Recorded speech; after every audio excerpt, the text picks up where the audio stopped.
कहानी की शुरुआत एक टाउन से होती है जो कि जंगल के बीचों बीच वाक़या था। शाम में अंधेरा बढ़ते ही इस टाउन का शेरिफ बॉयड एक घंटी लेकर टाउन में निकल पड़ता है, जिसकी आवाज़ सुनकर शहर के सब लोग अपना काम छोड़कर घरों में जाने लगते हैं। इस टाउन का डाइनर भी बंद हो रहा था जिसे सैरा नाम की लड़की चलाती थी। वो दरवाजे पर किसी तरह के एमुलेट को चेक करती है और डाइनर को क्लोज कर देती है। टेबल पर रखे रेडियो पर अपने आप ही एक गाना बजने लगता है। दूसरी तरफ टाउन के हॉस्पिटल में मिस्टर ल्यू, जो कि एक डिमेंशिया पेशेंट थे, अपने बेटे कैनी के साथ चेस खेल रहे थे।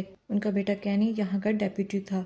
तभी वहाँ की डॉक्टर क्रिस्टी इनसे गेम बंद करने की रिक्वेस्ट करती है। पहले तो मिस्टर ली ऐसा ना करने की जिद करते हैं, लेकिन बाद में वो मान जाते हैं, जिसके बाद उनको इसी हॉस्पिटल में बने रूम में नर्स जीना के साथ भेज दिया जाता है। कैनी भी क्रिस्टी से बात करके यहाँ से चला जाता है। हॉस्पिटल का दरवाजा बंद करते हुए क्रिस्टी भी उसी तरह के एक एमुलेट को चेक करती है जिसे सारा चेक कर रही थी।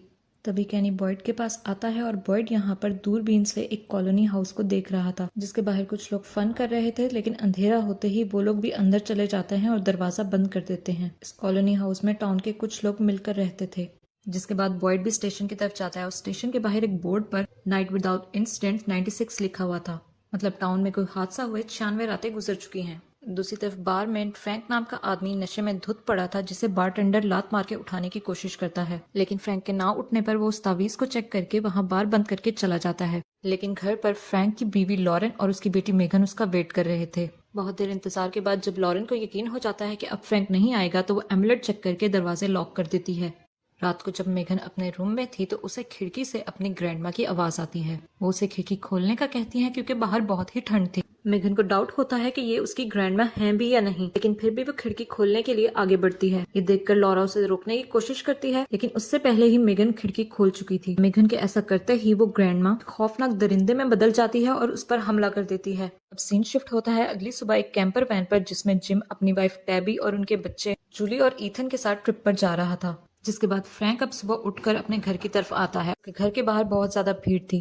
तभी बॉयड गुस्से में सबके सामने फ्रैंक को 2 थप्पड़ लगाता है और उसे घसीटते हुए अंदर लेके जाता है और उसे उसकी बीवी और बेटी की लाश दिखाता है, जिसे उन मॉन्स्टर्स ने नोच नोच कर खत्म कर दिया था। जिसे देखकर फ्रैंक रोने लगता है, लेकिन बॉयड गुस्से में उसे मारने ही वाला था, लेकिन कैनी उसे रोक देता है। जिसके बाद बॉयड नीचे आता है और यहाँ के प्रीस्ट से मिलता है और उन्हें ऊपर जाने का कहता है। तभी वो जज्बाती होकर उस एमुलेट को उठाता है और वहां से चला जाता है। अब हम समझ पाते हैं कि स्टेशन के बाहर उस बोर्ड पर किस तरह के हादसों का लिखा हुआ था, और ये एमुलेट इतना खास इसीलिए था क्योंकि ये उन मॉन्स्टर से बचाव के लिए था। ये मॉन्स्टर्स जो कि इंसानी रूप में थे तब तक किसी के घर के अंदर नहीं जा सकते थे जब तक कि एमुलेट वहां मौजूद हो, लेकिन अगर कोई शख्स अपने घर का दरवाजा या विंडो इन मॉन्स्टर्स के लिए ओपन करेगा तो ये इस एमुलेट के होने के बावजूद भी अंदर आ सकते थे। मॉन्स्टर्स सिर्फ रात में हमला करते थे, इसलिए टाउन के लोग अंधेरा होते ही अपने घर के दरवाजे और खिड़कियां बंद कर देते और एमुलेट को जरूर चेक कर लेते। अब सीन दोबारा जिम और टैबी पर फोकस करता है, जो कि अभी भी सफर पर थे। अब उनकी वैन एक अनजान रास्ते पर जा रही थी, जहां पर उन्हें एक पेड़ गिरा हुआ मिलता है। इसे चेक करने के लिए जब पूरी फैमिली बाहर आती है तो बहुत सारे रेवन बर्ड्स शोर मचाने लगते हैं। जिसके बाद ये लोग दूसरे रास्ते से जाने का डिसाइड करते हैं। दूसरी तरफ टाउन में बॉयड डुआना नाम की औरत से मिलता है, जिसके साथ उसकी कुछ खास नहीं बनती थी, जो कि कॉलोनी हाउस में रहती थी, और बॉयड अपने बेटे एलिस से मिलने कॉलोनी हाउस आया था। ऊपर जाने पर बॉयड देखता है कि एलिस अपनी गर्लफ्रेंड फातिमा की पेंटिंग बना रहा था। फातिमा तो बॉयड को देखकर बहुत खुश होती है, लेकिन एलिस बिल्कुल भी खुश नहीं था। बॉयड उसे लॉरा और मेघन की मौत के बारे में बताता है और उनके फ्यूनरल में आने का कहता है, लेकिन एलिस इस बात पर ज्यादा तवज्जो नहीं करता। दूसरी तरफ जिम और टैबी के मोबाइल सिग्नल्स अचानक ही बंद हो जाते हैं और वो वैन से आगे बढ़ते हुए उसी टाउन में आ चुके थे। टाउन के सभी लोग इस वक्त लॉरेन और मेघन के फ्यूनरल में थे, जो जिम की वैन को देखकर अजीब तरीके से घूरते हैं। वो इन्हें यहाँ देखकर शॉक में थे, लेकिन जिम और टैबी को इनका यूं देखना बहुत ही अजीब लगता है।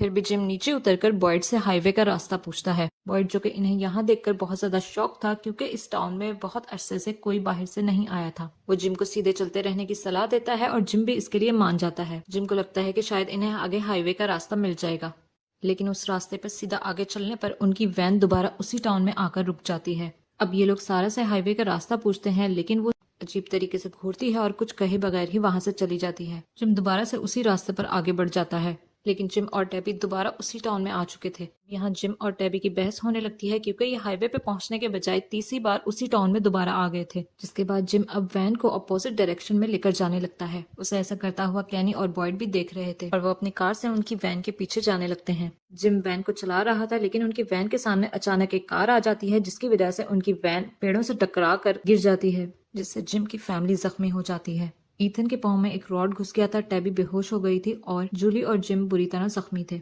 वैन के सामने आने वाली कार का भी एक्सीडेंट हुआ था और इसमें टोबी नाम का आदमी था जो कि जख्मी हालत में कार से निकलकर आगे की तरफ बढ़ता है, जहां कैनी और बॉयड सड़क पर नेल्स लगा रहे थे ताकि वो जिम की वैन को पंक्चर कर सकें और उसे सच्चाई बता सकें कि वो बार बार घूम फिरकर इस टाउन में क्यों आ जाता है और इस टाउन में असल में होता क्या है। टोबी को जख्मी हालत में देखकर वो उसे कैनी के साथ हॉस्पिटल भेजता है और खुद एक्सीडेंट वाले स्पॉट की तरफ जाने लगता है। हॉस्पिटल में क्रिस्टी जीना को टोबी की मरहम पट्टी का काम देकर खुद भी कैनी के साथ एक्सीडेंट के स्पॉट की तरफ जाने लगती है। दूसरी तरफ बॉयड एक्सीडेंट वाली जगह पर पहुंच चुका था और उसे टोबी की कार के अंदर एक जेड नाम का आदमी मिलता है जिसने बहुत ज्यादा नशा कर रखा था। फिजिकली वो बिल्कुल ठीक था, इसलिए बॉयड उसे गाड़ी के साथ ही हथकड़ी लगा देता है। अब वो दूसरी तरफ जिम की क्रैश वैन की तरफ जाता है और जिम की फैमिली को बाहर निकालने की कोशिश करने लगता है। दूसरी तरफ कैनी, क्रिस्टी और फादर खतरी एक्सीडेंट वाले स्पॉट की तरफ आ रहे थे जब उन्हें एलिस रास्ते में मिलता है और वो उसे एक्सीडेंट वाली बात बताकर अपने साथ ले आते हैं। जल्द ही वहां पहुंच चुके थे और तब तक बॉयड ने जूली को वैन से बाहर निकाल लिया था। फादर जेड के पास रुक जाते हैं और क्रिस्टी और कैनी बॉयड की हेल्प करने के लिए जाते हैं। ये तीनों मिलकर टैबी और जिम को भी बाहर निकाल लेते हैं, लेकिन ईथन जो कि ज्यादा घायल था अभी भी उस वैन में बेहोश था। अंधेरा भी होने वाला था, इसीलिए क्रिस्टी और बॉयड डिसाइड करते हैं कि वो रात में वैन में ही रुककर ईथन का इलाज करेंगे, क्योंकि बॉयड के पास अभी भी मेघन के घर वाला एमुलेट मौजूद था।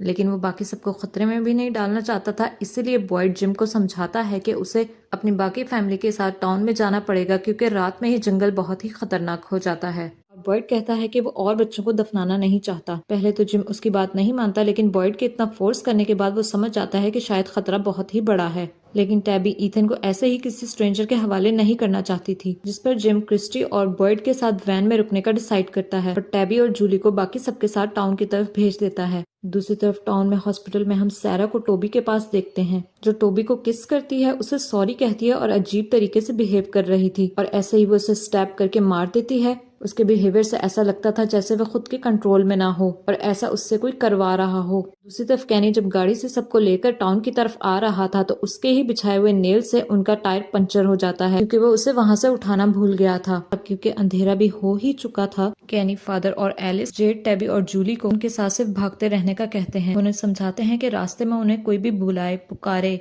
आवाज दे तो उन्हें उस पर ध्यान नहीं देना क्योंकि वो इंसान नहीं होंगे। दूसरी तरफ वैन में बॉयड ने मेघन के घर से मिले उस टेलिस्मैन को आरवी में लगा दिया था। क्रिस्टी ईथन का इलाज कर रही थी जिससे अब दौरे पड़ना शुरू हो गए थे। अंधेरा हो चुका था और अब वो मॉन्स्टर्स अंधेरे में उस वैन की तरफ बढ़ रहे थे।